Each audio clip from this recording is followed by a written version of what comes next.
علشان يشربون في الويكند يتقاطون، كل واحدة تقاط 200 ريال، علشان اللي ينباع هنا ب20 و25 يشرنه ب1500 ريال. ليش؟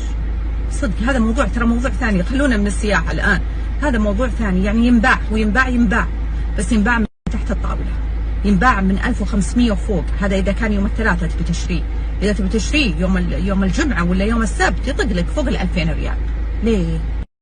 ليش؟ خلاص بيعوا وانتهى الموضوع، خلوا سعره معقول. اللي تبي تشرب تشرب، واللي ما ودك كيفه.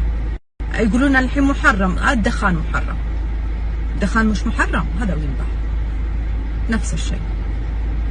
انت ما تقدر تقول للناس لا تسوون كذا وسووا كذا، ما تقدر تخليهم. يعني في كل البلاد ينباع. كمان